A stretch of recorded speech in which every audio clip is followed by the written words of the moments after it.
اعوذ باللہ السمیع العلیم من الشیطان الرجیم من حمزہ ونفخہ ونفثہ بسم اللہ الرحمن الرحیم ربی یسر ولا تعسر وتمم بالخیر ربی زدنی علما فلولا اذ جاءهم بأسنا تضرعوا ولكن قست قلوبهم وزين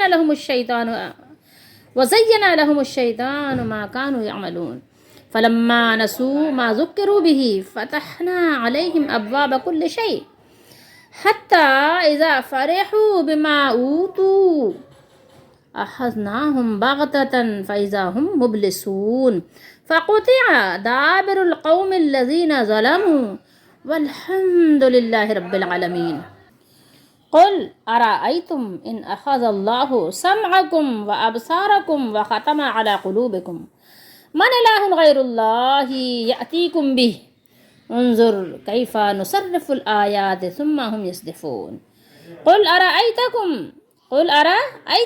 ان آتاکم عذاب اللہ بغتة او جہرة هل يهلك الا القوم الظالمون وما نرسل المرسلین الا مبشرین ومنذرین فمن آمن واصلح فلا خوف علیہم ولا هم يحزنون والذین کذبوا بآیاتنا یمسهم العذاب بما كانوا یفسقون۔ یہ 7 آیات ہیں، آیت نمبر 43 سے 49، 43 سے 49 تک۔ سورہ انعام 7واں سپارہ ہے۔ ترجمہ ابن کثیر سے ہے۔ پھر جب ان پر ہمارا عذاب آیا تو انہوں نے عاجزی کیوں نہ اختیار کی، لیکن ان کے دل سخت ہو گئے، اور جو عمل وہ کرتے تھے ان کو شیطان نے ان کے لیے مزین کسے کہتے ہیں؟ زینہ یزین، خوبصورت بنا دیا، زینت آپ اردو میں بھی بولتے ہیں۔ پھر جب انہوں نے وہ نصیحت بھلا دی جو انہیں کی گئی تھی تو ہم نے ان پر ہر چیز کے دروازے کھول دیے۔ کیا مطلب؟ اللہ نے اپنی رحمتوں کے، مال کے، دولت کے، صحت کے، ہر چیز کے فراوانی کے دروازے کھول دیے، حتیٰ کہ جب وہ ان چیزوں پر اترانے لگے تو انہیں دی گئی تھیں، یعنی جب وہ اپنے مال، دولت، صحت، عزت، شہرت پر اترانے لگے تو ہم نے انہیں اچانک پکڑ لیا۔ کیسے پکڑا؟ اچانک پکڑ لیا۔ اذا فرحوا، جب وہ اترائے، بما اوتوا اخذناهم بغتة فاذا هم مبلسون۔ یہ جو اذا ہے نا، یہ اذا کے بعد اگر یہ مبتدا آ جائے تو پھر کیا ہوتا ہے آپ کو پتہ ہے؟ جو یہاں پر ہم ضمیر کی صورت میں ہے تو یہ اذا جو ہے اچانک کا معنی دیتا ہے، اچانک، ٹھیک ہے؟ آپ نے ایسے یہاں سنا ہوگا نا، جیسے اچانک ہوٹل بھی ہے نا، اچانک، تو یہ وہی اچانک ہے، اچانک، ٹھیک ہے؟ اچانک پکڑ لیا، پھر وہ نا امید ہو کر رہ گئے۔ پھر وہ کیسے ہو گئے؟ ابلیس کا کیا مطلب ہے؟ مایوس، ٹھیک ہے؟ پھر وہ نا امید ہو کر رہ گئے۔ پھر اس قوم کی جڑ کاٹ دی گئی، فقطع، جڑ کاٹ دی اللہ تعالیٰ نے، ختم کر دیا ان کو، جڑ سے اکھاڑ پھینک دیا۔ جڑ باقی رہتی ہے نا تو پھر کوپلیں نکل آتی ہیں، ٹھیک ہے؟ لیکن جڑ ہی کاٹ دی اللہ تعالیٰ نے۔ فقطع دابر القوم الذین، پھر اس قوم کی جڑ کاٹ دی گئی جنہوں نے ظلم کیا تھا، اور تمام تعریف اللہ ہی کے لیے ہے، یعنی جو کچھ ان کے ساتھ ہوا ان کے اپنے ہی اعمال کی سزا تھی۔ اللہ تو ظلم سے پاک ہے، اللہ تو حمد والا ہے، تعریف کیا ہوا اپنی ذات میں، اللہ ظلم نہیں کرتا، اللہ ہی کے لیے ہے تعریف، جو تمام جہانوں کا رب ہے، ہر ایک کو پال رہا ہے، ہر ایک کی پرورش کر رہا ہے، کسی کے ساتھ ظلم نہیں ہو رہا ہے۔ لیکن یہ جو لوگوں کے ساتھ ہوتا ہے وہ ان کے اپنے اعمال کی، اپنے ہاتھوں کی کمائی ہوتی ہے جو ان کے سامنے آ جاتی ہے۔ اے نبی، ان سے کہہ دیجئے اگر اللہ تمہارے کان اور تمہاری آنکھیں چھین لے اور تمہارے دلوں پر مہر لگا دے، ذرا غور کرتے جانا یہ سب چیزوں پہ، تو بتاؤ اللہ کے سوا کون معبود ہے جو تمہیں یہ چیزیں لا دے؟ اللہ کے سوا کیا کوئی ہے؟ کوئی استثنائی صورت ہے کہ اللہ کے علاوہ بھی کوئی دے سکتا ہے؟ اگر اللہ ہماری آنکھیں اندھی کر دے تو کوئی آنکھ ہمیں لا کے دے دے، ٹھیک ہے؟ اگر دلوں پہ اللہ مہر لگا دے، سمجھ بوجھ لے لے، چلتا پھرتا دیوانہ بنا دے، پاگل بنا دے، کوئی ہے اللہ کے؟ اگر اللہ ٹھیک کرنا نہ چاہے تو کوئی ہے جو ٹھیک کر دے؟ کسی ڈاکٹر کی دوا سے بھی فائدہ نہیں ہو سکتا، کوئی ہے جو یہ لا دے چیزیں؟ یاتیکم بھی، دیکھیے غور کیجئے، انظر کیفا، دیکھیے کس کس طرح سے ہم آیتیں پھیر پھیر کر کے کیا مطلب ہے ابھی بتاتے ہیں، بیان کرتے ہیں آیتوں کو کیسے اللہ تعالیٰ مختلف طور سے، مختلف طریقے سے، مختلف انداز سے، اور اس کے علاوہ نئے نئے اسلوب کے ساتھ آیات اللہ تعالیٰ اپنی بیان فرماتے ہیں لوگوں کے لیے، تاکہ لوگوں کو سمجھ آئے۔ اب دلائل پیش کرتے ہیں، قرآن دلائل پیش کرتا ہے، تو یہ ہے پھیر پھیر کر بیان کرتے ہیں، پھر بھی وہ منہ موڑتے ہیں، پھر بھی ان کو کوئی اس بات سمجھنے کی یعنی زحمت ہوتی نہیں، گئے زحمت گوارا نہیں کرتے، کہتے ہیں میں قرآن سمجھ نہیں آتا۔ کہیے آپ ان سے بتا دیجئے، اگر تم پر اللہ کا عذاب اچانک یا کھلم کھلا، دونوں صورتیں ہو سکتی ہیں، آ جائے تو بتاؤ کیا ظالموں کے سوا کوئی اور لوگ بھی ہلاک کیے جائیں گے؟ ظالم ہی ہلاک ہوں گے نا، ظالم کے سوا اور کون ہلاک ہوگا؟ ظالم کی ہلاکت ایسی ہے کہ دنیا میں تو عذاب الہی سے پکڑے گئے، لیکن ہلاکت ان کی ایسی ہے کہ وہ دوزخ میں چلے گئے۔ اگر ایمان والے ظالموں کی لپیٹ میں آ بھی گئے، کسی عذاب میں گر بھی گئے، تو ان کے لیے ہمیشہ کی ذلت تو نہیں ہے، دوزخ سے تو بچا لیے جائیں گے نا۔ اس لیے اور ہم نے کوئی رسول ایسا نہیں بھیجا جسے خوشخبری دینے والا اور ڈر سنانے والا یا ڈرانے والا نہ بنایا ہو۔ پھر جو شخص ایمان لے آئے اور اپنی اصلاح کر لے تو ان پر نہ کوئی خوف ہوگا اور نہ وہ غمگین ہوں گے۔ اور جن لوگوں نے ہماری آیتوں کو جھٹلایا انہیں اس نافرمانی کی وجہ سے عذاب پہنچے گا جو نافرمانی وہ کرتے تھے۔ اب یہ دو آیتوں کا ترجمہ ہم آپ کو احمد رضا کا بھی دکھاتے ہیں، انہوں نے کیا کیا ہے دیکھیے۔ تم فرماؤ بھلا بتاؤ تو اگر اللہ تمہارے کان آنکھ لے لے، سماعت لے لے، بصارت لے لے، ٹھیک ہے، کان لے لے، آنکھ لے لے، اور یہی نہیں تمہارے دلوں پر مہر کر دے، مہر کا کیا مطلب ہے؟ تمہارے دلوں کو بند کر دے، سمجھ بوجھ ختم کر دے، تو اللہ کے سوا کون خدا ہے؟ من الہ غیر اللہ، اللہ کے علاوہ کون الہ ہے؟ کوئی دوسرا اور بھی الہ ہے؟ الہی طاقت رکھنے والا، الہی قدرت رکھنے والا کوئی اور الہ ہے کہ تمہیں یہ چیزیں لا دے؟ یہ خود بھی دیکھیں ترجمے میں قبولہ ہے، جو مزاروں سے مانگنے کی جنہوں نے دعوت دی ہے اور جو لوگ شرک کرتے ہیں یہ حصہ بنے ہیں عشق رسول کے نام پر، یہ لوگ دیکھیے اپنے ترجمے میں قبولہ ہے، کوئی استثنائی صورت انہوں نے یہاں نہیں بیان کی ہے، نہ یہاں ہے نہ آپ حاشیے میں دیکھ سکتے ہیں، کہیں پر بھی نہیں بیان ہے، آپ دیکھ لیں قرآن اٹھا کر کھول کر۔ تو کہہ رہے ہیں تو اللہ کے سوا کون خدا ہے کہ تمہیں یہ چیزیں لا دے؟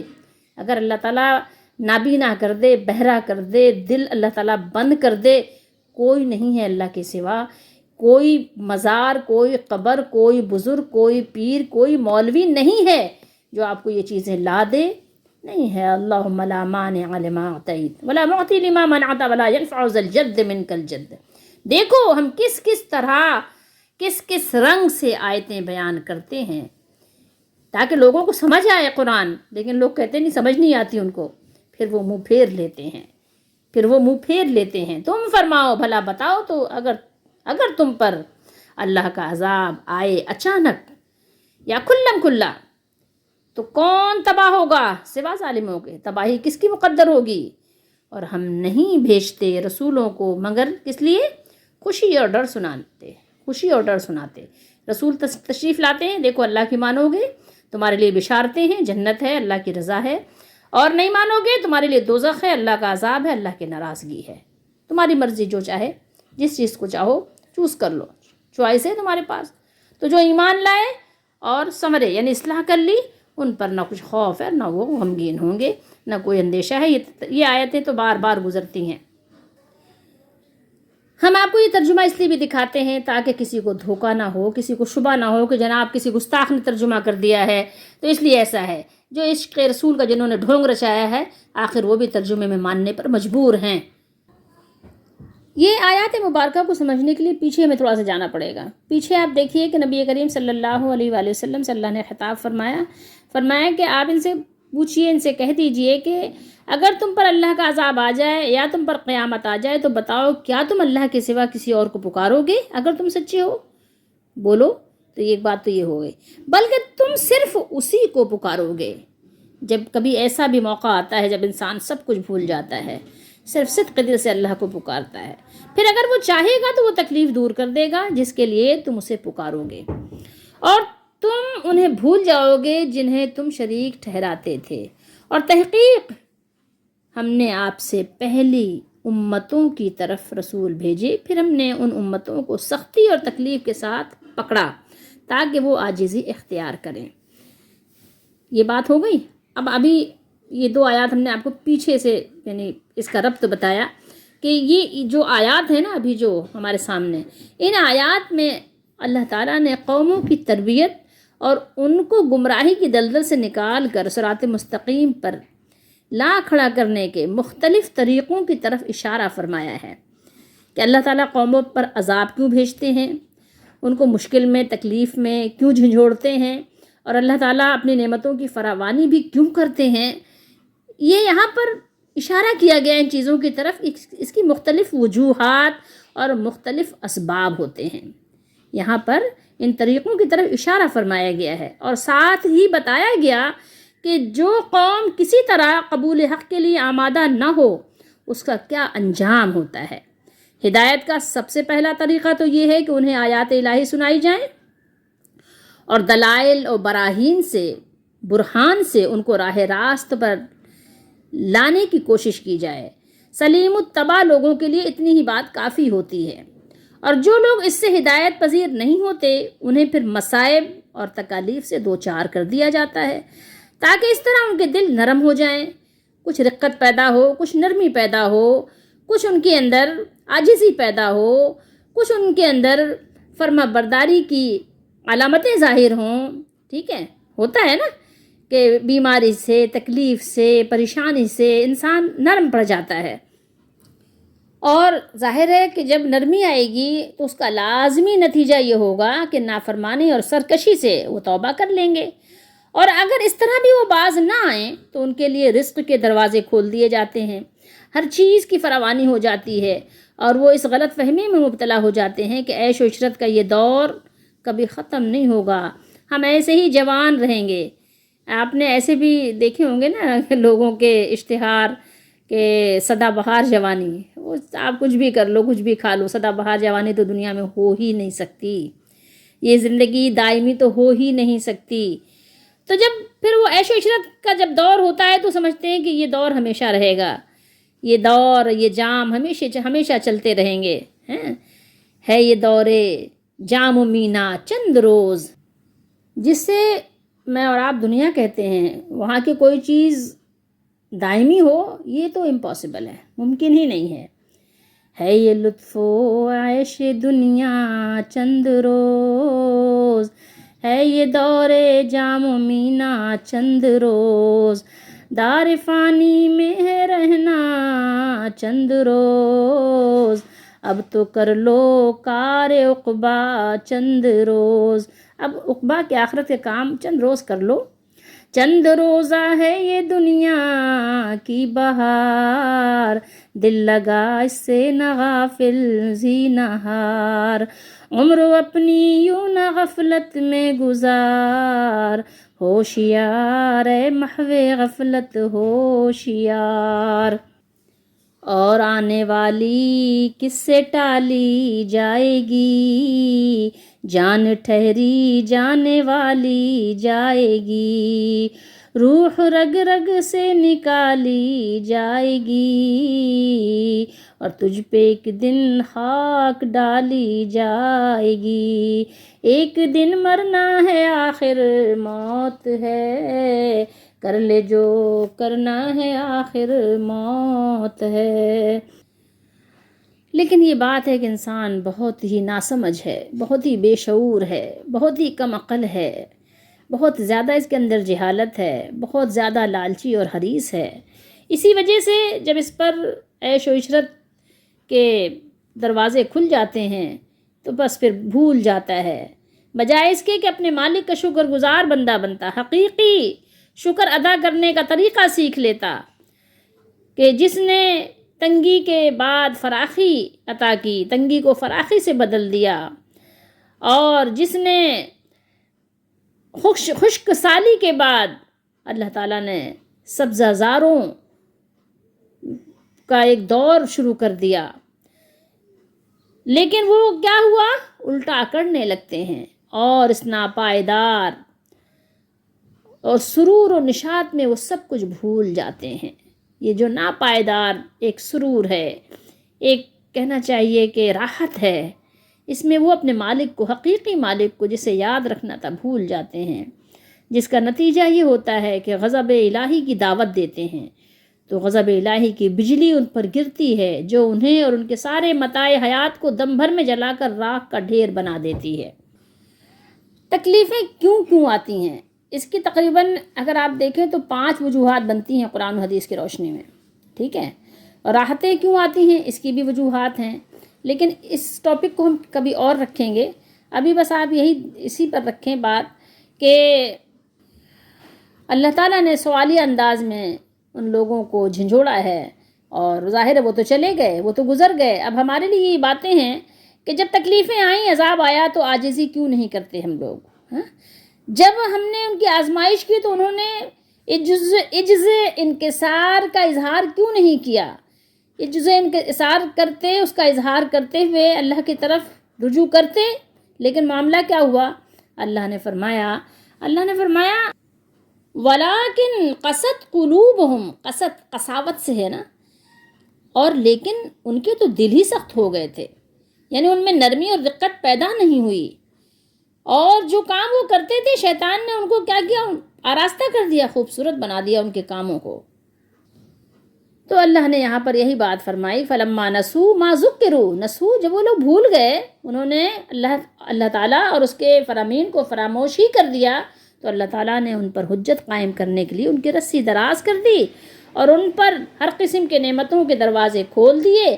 پھر جب وہ عیش و آرام میں پوری طرح مگن ہو گئے، جیسے آج آپ دیکھ لیں تو اچانک ایسا ہوتا ہے، خبر آتی ہے نا کہ فلاں کیا ہوا، اٹیک ہو گیا، اس کو ختم ہو گیا، ایکسیڈنٹ ہو گیا، تو اللہ نے اچانک انہیں پکڑ لیا، یعنی اچانک ایسا عذاب آیا، ایسا سیلاب، ایسا زلزلہ، ایسا طوفان، ایسی سونامی، ایسی جو ہے سائیکلون اللہ تعالیٰ نے ان کی طرف بھیج دیا کہ وہ اپنا تمام عیش و آرام بھول گئے۔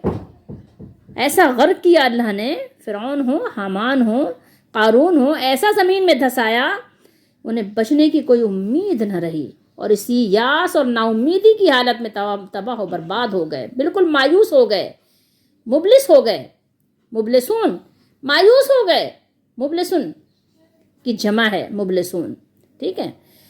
تو نا امیدی حالت میں تباہ و برباد کر دیے گئے۔ عقل مند آدمی کو چاہیے کہ جب سختی اور مصیبت آئے تو اسے اللہ کی طرف سے تنبیہ سمجھ کر برے کاموں سے توبہ کر لینی چاہیے، ورنہ غفلت بڑھتی جائے گی اور اچانک ایسی سخت پکڑ ہوگی کہ توبہ کا موقع بھی نہیں ملے گا، توبہ کا موقع بھی نہیں ملے گا، جس کی یعنی سمجھ لیں کہ توبہ کی امید بھی ختم ہو جائے گی، تباہی اور بربادی ہمیشہ کی مقدر بن جائے گی۔ اب آپ آیت نمبر 45 دیکھیے، 44 کو ہم بعد میں دیکھیں گے۔ یہاں اللہ تعالیٰ نے اپنے حبیب صلی اللہ تعالیٰ علیہ وآلہ وسلم سے کیا فرمایا کہ آپ ذرا ان سے کہیے، ان سے پوچھئے، ان کو بتائیے، ان کو متوجہ کیجئے کہ بھلا دیکھو تو اگر اللہ تمہارے کان اور آنکھیں چھین لے، یعنی جس طرح اس نے تمہیں یہ صلاحیتیں بخشی ہیں کہ تم کانوں سے سنتے ہو، آنکھوں سے دیکھتے ہو، اسی طرح اگر وہ انہیں سلب کر لے، ضائع کر دے، برباد کر دے، کتنے ایسے ہیں آپ دیکھ لیں، تو کیا اللہ کے سوا کوئی اور ہے جسے یہ قدرت حاصل ہو کہ وہ ان نعمتوں سے تمہیں یعنی پھر مالا مال کر دے، تمہاری نعمتوں کو لوٹا دے، جس کا تم احساس بھی نہیں کرتے؟ کوئی ہے؟ جب اللہ تعالیٰ ان نعمتوں کو چھین لے تو اس کے سوا کوئی اس بات پر قادر نہیں ہے کہ وہ تمہیں دوبارہ یہ عطا فرما سکے، ٹھیک ہے؟ کوئی ایسا نہیں ہے۔ اسی لیے کیا فرمایا اللہ تعالیٰ نے؟ اللہ تعالیٰ نے فرمایا انظر کیف نصرف الآیات، دیکھیے ہم کس طرح سے اپنی آیتیں پھیر کر بیان کرتے ہیں، یعنی کھول کر بیان کرتے ہیں اور واضح کرتے ہیں، جو اس بات کی دلیل ہے کہ اللہ کے سوا کوئی الہ نہیں ہے، اور اللہ کے سوا جن کو تم پکارتے ہو، امیدیں لگاتے ہو، وہ سراسر باطل اور دلالت اور گمراہی ہے۔ پھر بھی یہ لوگ روگردانی کیے جاتے ہیں، پھر بھی سمجھنے کی کوشش نہیں کرتے۔ اگر اللہ تعالیٰ تمہارے دل پر مہر لگا دے تو بتاؤ، اگر تمہارے دل پر اللہ مہر لگا دے تو کون ہے بتاؤ کہ تمہارے دل کی مہر کو ہٹا سکے؟ ہے کوئی بھی نہیں ہے نا۔ اللہ کی کتاب میں جو اللہ کا بیان ہے وہ ایسا نہیں ہے کہ جس کے آپ اکتا جاؤ. قرآن کا اسلوب استدلال اکتا دینے والا نہیں ہے، بلکہ اس میں وہ رنگینی، وہ ایسی جاذبیت ہے اور ایسا خوبصورت انداز اور خوبصورت کلام ہے. یہ اللہ کا احسان ہے بندوں پر، بہت بڑا احسان ہے یہ قرآن جو اللہ تعالیٰ نے گفٹ کیا ہے، تحفہ دیا ہے اپنے بندوں کو. بہت بڑی نعمت ہے جس سے مسلمان ناآشنا ہیں. اس سے طبیعت ہر بار ایک نیا لطف محسوس کرتی ہے اور ایک نئی لذت سے دل سرشار ہوتے ہیں. کبھی عقلی دلائل پیش کیے جاتے ہیں، کبھی تاریخی شواہد مذکور ہوتے ہیں، کبھی اپنی رحمت کا مژدہ سنایا جاتا ہے اور کبھی ناراضگی اور غضب کے انجام سے ڈرایا جاتا ہے. نصرف الآیات، صرفا یصرفو، نصرفو، یصدفو. یصدفو یہ کیا ہے؟ صدف، صدفہ، یصدفو. صدف کا معنی ہے اعراض کرنا، منہ پھیر لینا. ثم چاہیے تو یہ تھا کہ اس طرح کے روشن دلائل سے متاثر ہو کر وہ دین حق کو قبول کرتے، مگر یہ تو الٹا اس سے منہ پھیر رہے ہیں، الٹا اعراض کر رہے ہیں. یہاں تو گنگا ہی الٹا بہہ رہی ہے، روگردانی کر رہے ہیں. بہت الٹی سمجھ کے لوگ ہیں، بہت ہی ناسمجھ لوگ ہیں، بہت ہی بے وقوف احمق لوگ ہیں. قل ارأیتکم ان آتاکم عذاب اللہ بغتتاً. بغتتاً اچانک، بغیر کسی پیشگی اطلاع کے، یعنی رات کو جب سو رہے ہوں یا کھیل کود میں مصروف ہوں، کلب میں مصروف ہوں یا ناچ رنگ کی محفلوں میں اپنی تقریبات میں مصروف ہوں، ٹھیک ہے. اور او جہرتاً، کھلم کھلا، سب کے دیکھتے ہوئے، سب موجود ہوں، محفل سجی ہوئی ہو. دن کو، جیسا کہ سورہ یونس میں اللہ تعالیٰ نے فرمایا بیاتاً او نہارا، ٹھیک ہے، رات کو یا دن کو. پہلی آیت میں صرف ان کے کانوں، آنکھوں اور دلوں کو لے جانے یا مہر لگا کر بند کر دینے کی بات تھی. اب اس آیت میں عام عذاب کے ساتھ ڈرایا جا رہا ہے، یعنی اگر اللہ تعالیٰ کا عذاب آیا تو تم کسی صورت بچ نہیں سکو گے. باقی رہے رسول کریم صلی اللہ علیہ وآلہ وسلم اور آپ کے ساتھی، تو اللہ تعالیٰ انہیں ضرور بچائیں گے، کیونکہ پہلے جتنی بھی قومیں تباہ کی گئیں ان کے بارے میں اللہ تعالیٰ کا مستقل طریقہ، اللہ کی سنت یہی رہی ہے کہ پہلے رسول اور اس کے پیروکاروں کو ظالم قوم کی بستی سے نکل جانے کا حکم دیا گیا. جب وہ نکل گئے تو ظالم لوگوں کو تباہ برباد کر دیا گیا. هل يهلك الا القوم الظالمون. کیا ظالم لوگوں کے سوا یا ظالموں کے سوا کوئی اور بھی ہلاک ہوگا؟ نہیں ہوگا. بات یہ ہے اصل میں کہ نہیں ہوگا. عذاب آئے گا تو ان لوگوں کو اپنے لپیٹ میں لے لے گا جو اللہ تعالیٰ کے ساتھ شرک کرتے ہیں، کفر کرتے ہیں، اور صرف وہی لوگ نجات پائیں گے جو اللہ وحدہ لا شریک کی عبادت کرتے ہیں، اس کو ایک مانتے ہیں اور اس کے ساتھ کسی کو شریک نہیں ٹھہراتے ہوں گے. ایسے لوگوں کو کوئی خوف نہیں ہوگا، نہ ان کو کوئی غم ہوگا. وما نرسل المرسلین الا مبشرین ومنذرین. انبیاء کرام کی تشریف آوری، ان کے بھیجنے کا مقصد، رسول علیہ الصلاۃ والسلام کی آمد کا مقصد یہ نہیں ہوتا کہ وہ نئے نئے عجائبات کا مظاہرہ کرواتے رہیں، ٹھیک ہے، کہ ہاں ہم بس روزانہ ایک نیا نیا نظارہ کریں. نہیں. اور جیسی کچھ کسی نے فرمائش کی، بس انبیاء علیہ الصلاۃ والسلام اس کی بجاوری میں لگے رہیں، ایسا نہیں ہے.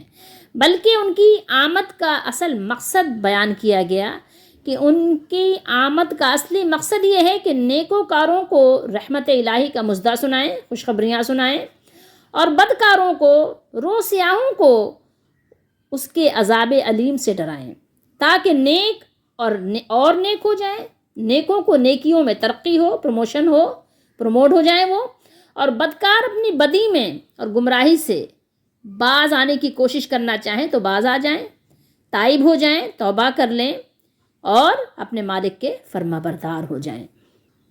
فمن آمنا و اصلح، اس پہ غور کیجئے. ایمان کا تعلق کس سے ہے؟ دل سے ہے، ٹھیک ہے. ایمان کا تعلق کہاں؟ ایمان کہاں ہوتا ہے؟ دل کے اندر ہوتا ہے. اور ظاہری احوال کیا ہوتے ہیں؟ وہ سب اس کی علامتیں ہوتے ہیں، ٹھیک ہے. تو ایمان کا تعلق دل سے ہے اور اصلاح کا تعلق اعمال سے ہے. آپ سچ بولتے ہیں، آپ لوگوں کے حقوق کا خیال رکھتے ہیں، آپ اللہ تعالیٰ کے حکم کو پامال تو نہیں کرتے. یہ سب کچھ کیسے پتہ چلتا ہے؟ آپ کے اعمال سے. آپ کے اعضاء گواہی دیتے ہیں۔ تو جس کا عقیدہ بھی صحیح ہے اور اعمال بھی نیک ہیں، ان کے لیے خوشخبری ہے کہ نہ ہی اندیشہ ہائے سود و زیاں سے کچھ ان کو معاملہ ہے، ان کو اس سے نجات دے دی گئی ہے، اور نہ گزرے ہوئے وقت پر ان کو کوئی ملول، کوئی غم، کوئی غمگین ہوں گے وہ، اور نہ آنے والے حالات کے بارے میں انہیں کوئی تشویش ہوگی۔ تو اس لیے وہ ہر طرح سے امن و امان کی حالت میں ہوں گے۔ یہاں پر دیکھیے ایک چیز قابل غور ہے جو اللہ نے بیان کیا، فَقُطِعَ دَابِرُ الْقَوْمِ الَّذِينَ ظَلَمُوا وَالْحَمْدُ لِلَّهِ رَبِّ الْعَالَمِينَ۔ یہاں پر آپ ایک چیز غور کریں کہ وہ سب نیست و نابود کر دیے گئے، اور ان کی ہلاکت بھی اللہ تعالیٰ کی نعمتوں میں سے ایک نعمت تھی۔ جبھی تو یہاں دیکھیں تعریف ہے اس کی، تباہی کے بعد، ان کی جڑ کاٹ دینے کے بعد، ان کو برباد کر دینے کے بعد تعریف کس کی ہوئی ہے؟ اللہ رب العالمین کی، جو عالمین کا رب ہے اس کی تعریف ہے۔ ان کی تباہی بھی قوم کے لیے ایک بہت بڑی نعمت ہے، جس پر ہر چیز نے سکھ کا سانس لیا۔ کہتے ہیں نا کہ مرنے والا، حدیث شریف ہے نا کہ یا تو وہ مستریحن ہوتا ہے، مستریح، یا وہ مستراح ہوتا ہے، یا تو وہ خود راحت پانے والا ہوتا ہے، یا تو اس کی وجہ سے راحت ملتی ہے دوسرے لوگوں کو۔ پتہ ہے ظالم جب مرتا ہے نا تو مظلوم کو سکون ملتا ہے، ٹھیک ہے؟ تو جس پر کیا ہے، ہر چیز سکھ کا سانس لیتی ہے، اور ان کا نام و نشان مٹنے پر اللہ تعالیٰ کی حمد و ثنا کی، جس نے رب العالمین ہونے کی وجہ سے اپنے مخلوق پر رحم فرما کر زمین کو ان کے وجود سے پاک کیا۔ جب ظالم قومیں جن کی چیرہ دستیوں سے اللہ کی مخلوق تنگ آ چکی ہوتی ہے، پریشان حال ہو جاتی ہے، تو پھر ایسے میں جب اللہ ان کو تباہ و برباد کر دیتے ہیں، ان کی جڑیں کاٹ دیتے ہیں، تو ہر طرف اطمینان و آرام کا سانس لیا جاتا ہے۔ اور واقعی وہ لمحہ اس قابل ہے کہ مظلوم اور ستم رسیدہ لوگ اپنے رب کریم کی حمد و ثنا کے گیت گائیں۔ اس رب نے، اس پالن ہار نے، جس نے یہ ایسی بے بس قوموں کی، ان کی بے بسی پر ترس کھایا، بے کسی پہ ترس کھا کر ان کو ان ظالموں سے، جابروں سے، ان کی قید سے، ان کی غلامی قید سے نجات بخشی۔ اور یہاں دیکھیے اس آیت میں بھی ہمارے لیے سبق ہے۔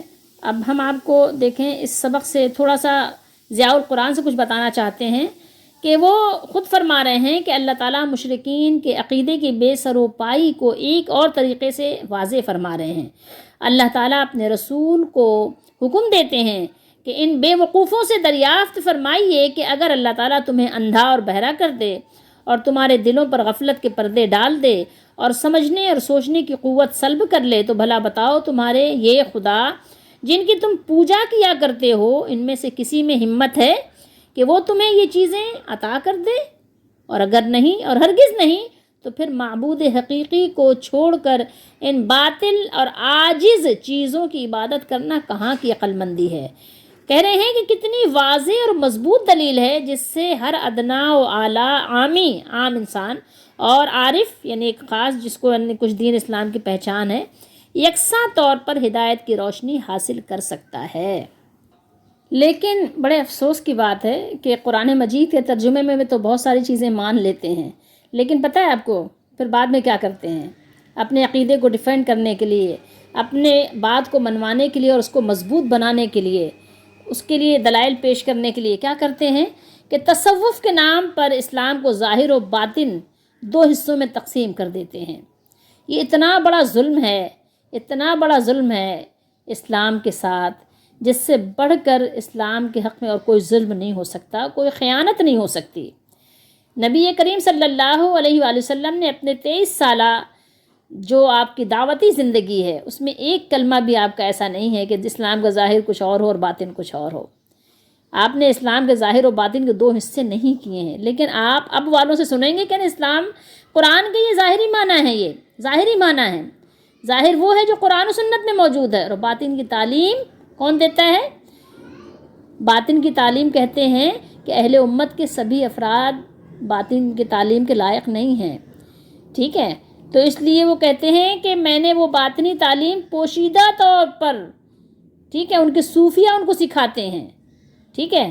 آپ سوچئے ذرا تھوڑی دیر کے لیے، نبی کریم صلی اللہ علیہ وسلم کی تعلیم میں ایسی بات نہیں ہے کہ آپ نے ایسا کہا ہو کہ میں نے کچھ پوشیدہ، کچھ علم تھا جو کچھ صحابہ کو دیا ہے وہ سب کے لیے نہیں ہے۔ آپ سوچئے تو یہ آج اس طرح سے بھی لوگ دھوکہ دے رہے ہیں، کہتے ہیں قرآن کی ظاہری معنی ہے، نعوذ باللہ قرآن پر اتنا بڑا الزام لگاتے ہیں کہ رونگٹے کھڑے ہو جائیں۔ یہ اپنے کانوں سے سنی ہوئی باتیں ہیں، کسی کی بتائی ہوئی باتیں نہیں۔ ایسے مقررین موجود ہیں جو اس طرح کی حرکتیں کر رہے ہیں، جو لوگوں کو اللہ کی کتاب سے دور کر رہے ہیں، کہتے ہیں ظاہری معنی ہے، یہ ظاہری معنی ہے۔ اللہ کے علاوہ بھی صوفیہ ایسے ہیں، اور بعض تو ایسے ہیں اللہ معاف کرے کہ وہ صوفیہ کا درجہ نبیوں سے بھی بڑھا دیتے ہیں، کہتے ہیں ان کا تو ہر وقت اللہ سے رابطہ ہے، نبیوں کا رابطہ تو جبریل علیہ السلام کے ذریعے سے تھا، ان کا تو رابطہ نعوذ باللہ اللہ معاف کرے، پتہ نہیں کیا کیا انہوں نے عقیدے گڑھے ہوئے ہیں، اللہ کی پناہ مانگے ایسے لوگوں سے۔ بہرحال باتیں تو بہت ہیں، لیکن اپنی بات کو ختم کرنے سے پہلے آیت نمبر 44 کو ہم ایک دفعہ آپ کو ہم اس کو تھوڑا سا دہرانا چاہیں گے اور اس کو ذہن نشین کرانا چاہیں گے، اور کریں گے بھی خود بھی۔ سب سے پہلے یہ تعلیم ہمارے لیے ہے کہ دیکھیے اللہ نے فرمایا کہ جب انہوں نے یعنی اللہ تعالیٰ کی فرامین کو بھلا دیا جو ان کو تعلیم کی گئی تھی، تو اللہ نے فرمایا کہ فتحنا علیہم ابواب کل شیء، کل شیء۔ آپ ذرا غور کیجئے، اس آیت سے معلوم ہوا کہ اگر کفر و شرک اور اللہ کی نافرمانی کے باوجود کوئی قوم دنیاوی مال کے لحاظ سے نہایت ترقی یافتہ اور خوشحال ہے، تو یہ نہیں سمجھنا چاہیے کہ اللہ تعالیٰ اس پر خوش ہے، نہیں، بلکہ یہ استدراج بھی ہو سکتا ہے۔ استدراج ایک ہوتا ہے نبیوں کے ساتھ جو معجزہ یا کرامتیں ظاہر ہوتی ہیں، اور استدراج وہ ہوتا ہے کہ گناہگار انسان ہے، اللہ کا نافرمان ہے یا مشرک ہے، کافر ہے، سادھو ہے، ٹھیک ہے، جادوگر ہے، یعنی کھلا ہوا نافرمان ہے اللہ تعالیٰ کا، علل اعلان اللہ سے بغاوت کر رہا ہے، اس کے باوجود بھی وہاں جاؤ تو کام بن جاتا ہے، تو اس کو استدراج کہتے ہیں، ٹھیک ہے۔ اور ان کے حق میں یہ نہایت خطرناک ہے کہ اللہ کی نافرمانی کرنے کے باوجود بھی بہت خوشحال ہیں، بہت ترقی یافتہ ہیں۔ تو یہاں پر بہت بڑا سبق ہے، یہاں پر بہت بڑی عبرت ہے کہ اللہ تعالیٰ نے دنیا کو فراخ کیا ہے ہمارے اوپر، اور ہر طرح کی کشادگی اور کشائش ہے، تو پھر ہمیں اللہ تعالیٰ کی طرف رجوع کرنا چاہیے، توبہ کرنا چاہیے، ڈرنا چاہیے، کہیں یہ ہمارے لیے آزمائش نہ ہو، کہیں یہ ہمارے لیے فتنہ نہ بن جائے، کہیں یہ مال، یہ متاع، یہ صحت، یہ زندگی، یہ اولاد، یہ شہرت، یہ عزت، یہ دولت، یہ ثروت، یہ حکومت، یہ سب کچھ ہمارے لیے کہیں ایسا نہ ہو کہ ہمارے لیے یہ وہ عذاب بن جائے، آزمائش بن جائے، فتنہ بن جائے، کہیں ایسا نہ ہو کہ اللہ تعالیٰ ناراض ہو گیا ہو۔ تو اللہ تعالیٰ ناراضگی کی وجہ سے ہمیں یہ دے رہا ہے کہ ہم نے مشکل وقت میں توبہ نہیں کی، اکڑے رہے، ڈھیٹ بنے رہے، رجوع اللہ نہیں ہوئے، استغفار نہیں کیا، معافی نہیں مانگی، توبہ نہیں کی، رجوع اللہ نہیں ہوئے، تو اس کی وجہ سے اللہ تعالیٰ نے ہر طرف سے فراوانی کے دروازے کھول دیے، رسی ڈھیلی کر دی، رسی دراز کر دی، جاؤ اب کرو، جو کر رہے ہو کرتے ہو، ناچ رہے ہو ناچو، گا رہے ہو گاؤ، ٹھیک ہے، گھوم رہے ہو گھومو، بھولے ہوئے اللہ کو بھولے رہو۔ تمہیں دنیا چاہیے نا تو لو دنیا، تمہیں مال چاہیے لو مال، تمہیں بغاوت چاہیے لو کرو بغاوت، تمہارے پاس بہت اچھی صحت ہے، جو چاہے کرو، شراب پی رہے ہو پیو، جو کچھ بدکاری کر رہے ہو کرو، عورتوں مردوں کا خلط ملط، مکس گیدرنگ، کو ایجوکیشن کر رہے ہو کرو، بڑے بڑے گھر چاہیے لو، گھروں کو سجانا ہے لو سجاؤ، کوئی کمی نہیں ہے، جتنا بھی سجاتے رہو گے مال آتا رہے گا، کم نہیں ہوگا۔ تو یہ سب یہ نہ سمجھنا کہ کہیں تمہارے لیے یہ بہت بہتر ہے، بہت اچھا ہے، نہیں، وہ تمہارے لیے کبھی ایسا بھی ہوتا ہے کہ جھوپڑی میں رہنے والا تم سے اچھا نکل جاتا ہے۔ تو یہ مال و دولت کی فراوانی کو کبھی بھی اللہ تعالیٰ کی کیا اس سے نہ سمجھنا کہ اللہ تعالیٰ تم سے خوش ہے، اس کی رضا کے ساتھ اس کو نہ تولنا، اس کی رضا کے ساتھ اس کو نہ ناپنا، یہ پیمائش نہیں ہے، یہ پیمانہ نہیں ہے۔ غور کر لو، ان آیات میں بہت سارے اسباق ہیں، بہت سارے سبق ہیں۔ یہ ہم نے 7 آیات پڑھی ہیں، 7 آیات، یہ مبارک آیات، یہ اللہ تعالیٰ کی طرف سے دیا ہوا تحفہ، یہ ذرا اس کو قبول بھی کرو اور ایکسیپٹ بھی کرو، مانو بھی اور امپلیمنٹ بھی کرو، اس کو اپلائی کرو اپنے اوپر، نافذ کرو اس کو۔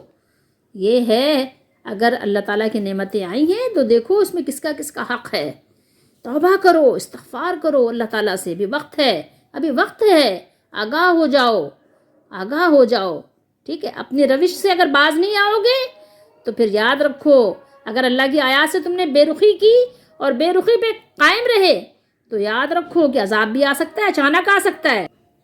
تو اس میں ہمارے لیے سبق یاد کرنے کا یہ ہے کہ نعمتوں کی جب فراوانی ہو تو پھر اللہ سے ڈرنا چاہیے، رونا چاہیے، دعا کرنی چاہیے، زیادہ سے زیادہ دعا کریں، اور پھر قرآن سے زیادہ اپنا تعلق بڑھا لیں۔ یہ قرآن اللہ کی طرف سے ہمارے لیے انعام ہے۔ اور دیکھیے، ہم دنیا میں بھی اپنے لیے سب سے بڑا محسن اسے سمجھتے ہیں جو ہمیں کسی پریشانی کے آنے سے پہلے ہمیں آگاہ کر دے۔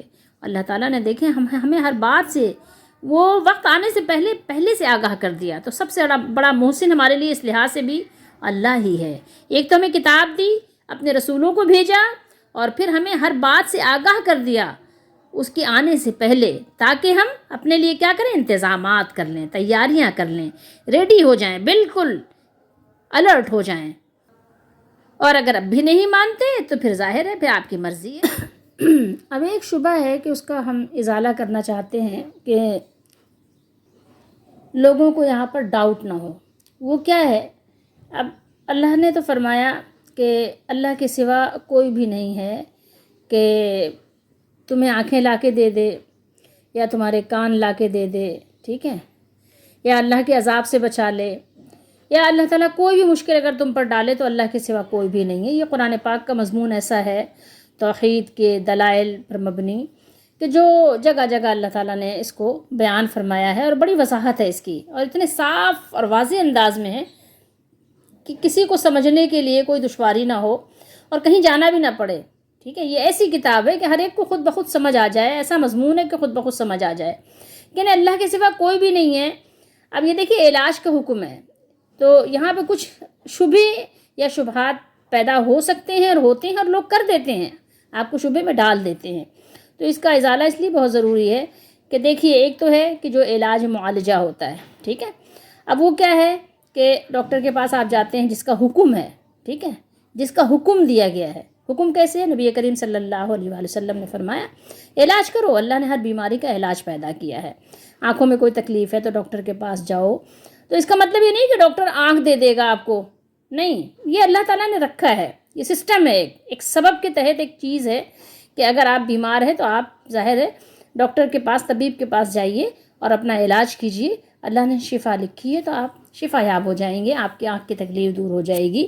کم روشنی ہے، چشمہ اینک لگ جائے گی آپ کو، تو روشنی میں بہتری آ جائے گی، دوا ڈالنے سے بہتری آ جائے گی، یہ مطلب وغیرہ وغیرہ آپ کہیں بہت ساری چیزیں ہیں۔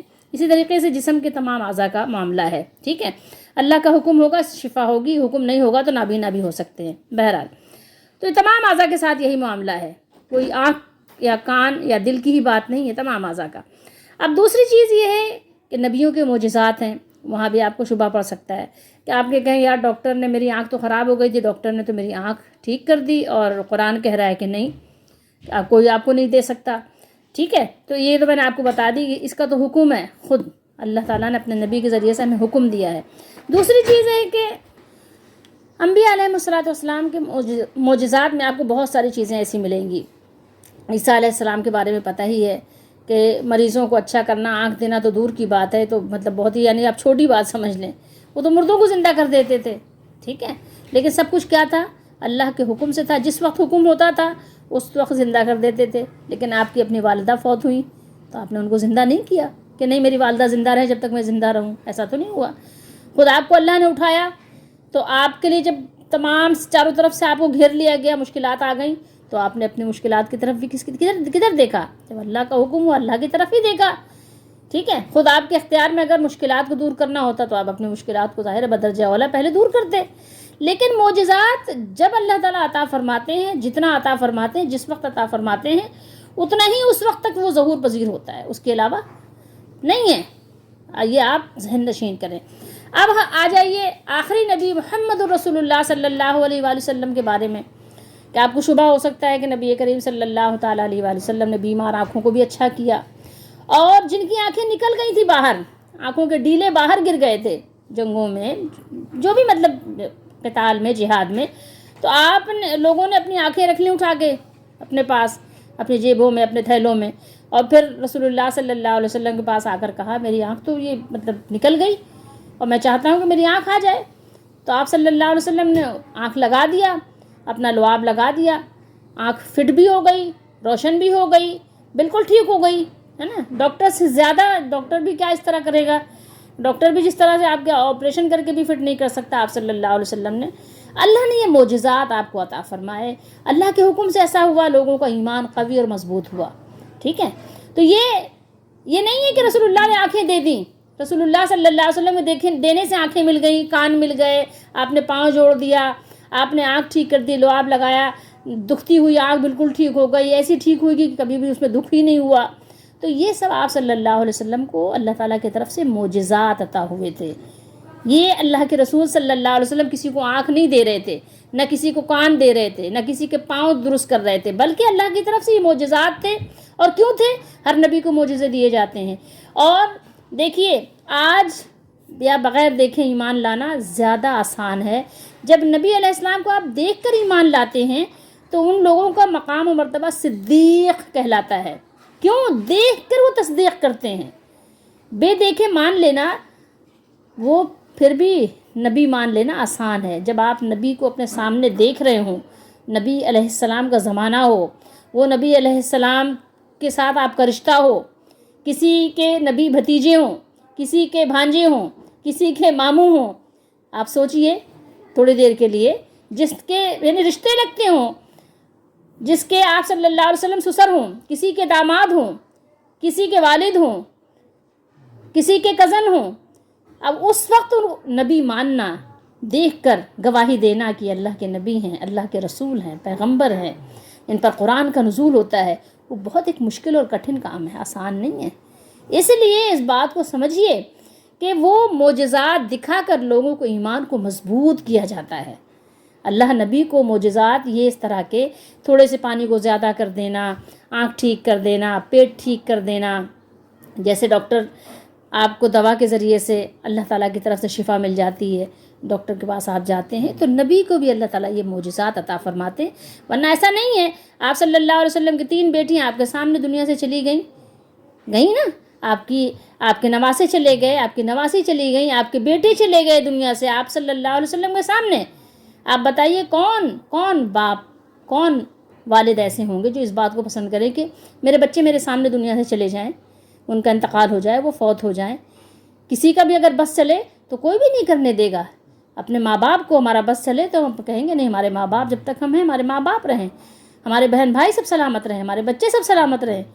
کون پسند کرے گا کہ اگر میرے اختیار میں ہو اور میں پھر بھی کہوں کہ نہیں ان کو مرنے دو، میں زندہ کر سکتی ہوں لیکن پھر بھی میں کہوں کہ نہیں ان کو مرنے دو. آپ سوچئے آپ صلی اللہ علیہ وسلم کی بیٹی کو اونٹ سے گرا دیا گیا، آپ کو تکلیف ہوئی، کتنے طریقے کی تکلیفیں ہوئی. نبی کریم صلی اللہ علیہ وسلم کے کو اس گھاٹی میں 3 سال آپ کو قید گزارنی پڑی. بے شمار ایسے واقعات ہیں، جنگوں میں کس طرح کی تکلیفیں اٹھانی پڑی. تو یہ بات سب کیا ہے، یہ جو کچھ ہیں یہ سب معجزات کہلاتے ہیں. اب آج کے یعنی کہنا چاہیے کہ دور میں آپ کیا کریں گے؟ کسی کو کوئی تکلیف ہوگی، نبی کریم صلی اللہ علیہ وسلم کے مزار کے پاس جا کر اپنی آنکھیں مانگو گے؟ نہیں مانگو گے نا، ہے ہی نہیں، یہ سسٹم ہی نہیں رکھا نا اللہ نے. ظاہر لازمی بات ہے آپ ڈاکٹر کے پاس ہی جاؤ گے، جو ایک سسٹم ہے، جو ایک سبب بنا ہوا ہے. تو اس بات کو سمجھنے کی بہت ضرورت ہے. اس سے لوگوں کو کیا کرتے ہیں، پریشان کرتے ہیں، گمراہ کرتے ہیں. تو یہ چیز اللہ تعالیٰ ہم سب کو سمجھنے کی توفیق دے. ہر جگہ ذکر ہے اے واحد و یکتا تیرا، کون سی بزم میں روشن نہیں اکا تیرا.